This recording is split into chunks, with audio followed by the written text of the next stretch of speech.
as far as the front goes, it specifically has to be two-wheel drive. A four-wheel drive will not work. And the reason for it is because there's no hollow. And I actually used S10 drop spindles because I couldn't find here in Iowa, there again, two-wheel drive, four-wheel drive. We can only find four-wheel drive, so I could not find them. So what I had to do is I had to buy the S10 Beltec drop spindles in order to run the newer style spindle, so I could have the dual caliper brake, because the G-bodies comes with a single piston, which, believe me, they suck when it comes to stopping. So if you want good stopping power, the S10 Blazer 99 to 04 or the S10 truck are the same. You just have to make sure to get the two-wheel drive on the front, and then you come over here to the rear, and you can use the two-wheel drive or four-wheel drive depending on if you have access to a two-wheel drive. Great. If you don't, grab the four-wheel drive, flip everything around, put the side that would normally go on the right on the left, and the left on the right. Basically, it flips everything around. The only thing that you have to flip around and get correct is the backing plate. And the backing plate from a four-wheel drive, this is a four-wheel drive, it actually belonged on the driver's side, because this is the passenger side. So it actually came on the driver's side, which put it in the front, up here in the front.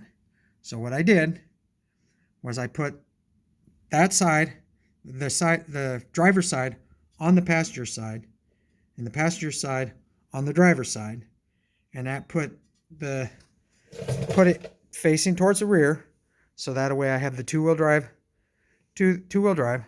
and then when you go to the parts store to get the caliper, you get I'm trying to remember now. All I know is you can get the left and the right for the four-wheel drive or the two-wheel drive. You just have to flip to make sure your bleeder screw is facing upwards like this, so that way it's correct, because the two-wheel drive and the four-wheel drive are the same.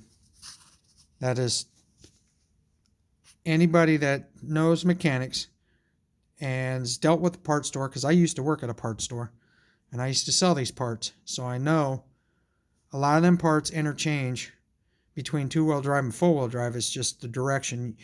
The person that works at the parts store has to know what they're doing, or you have to go in there knowing what you're doing, because some of them parts store guys don't know what they're doing, and they will sell you the wrong part.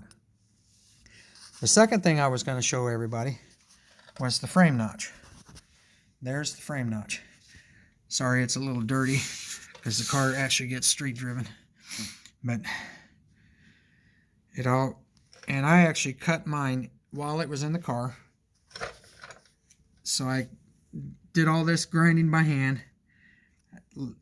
A lot of it I did with the plasma, but as you can see, I went deep. And I actually double plated it, which you don't have to do it depending on what your application is. I actually double plated mine. I put an 1/8 inch plate on the inside, welded it on the inside, welded it solid, waited it for it to completely cool, and then this outer one is a 1/4 inch plate. So this frame here is completely reinforced, and the reason it had to be completely reinforced is because this is a race car. Of course, I do have cross tubing underneath, which I can show later, where I reinforce the frame underneath, so that way it makes it completely strong. But there you go, folks. You now have the idea, and now you know two-wheel drive, four-wheel drive on the rear, they work either way. Doesn't matter.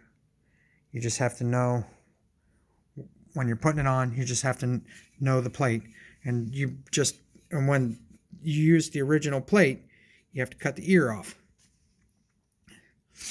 And you have to cut the ear off in order for the plate to fit on, because if you don't cut that ear off for the drum brake, the whole plate, the blazer caliper plate will not fit on there.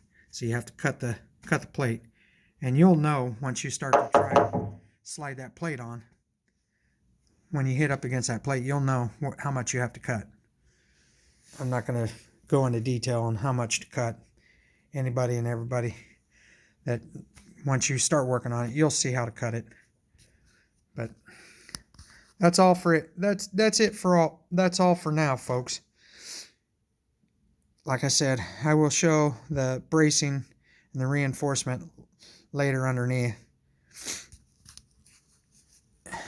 to make the frame even more solid. There was a lot of work done to this car to reinforce a lot of things underneath. So same thing with putting this kit here, so that way I can run the coilovers, because I didn't want to run the leaf springs, so I could get rid of the old-fashioned G-body shuffle that really does suck. Now when I step on the gas, this car squats evenly and goes straight. Of course, you have to make sure that your anti-roll bars are set, otherwise it will make you drift to the left or to the right depending on your anti-roll bars. But that's a subject for later. Thank you for watching. Good luck with your projects. Thank you.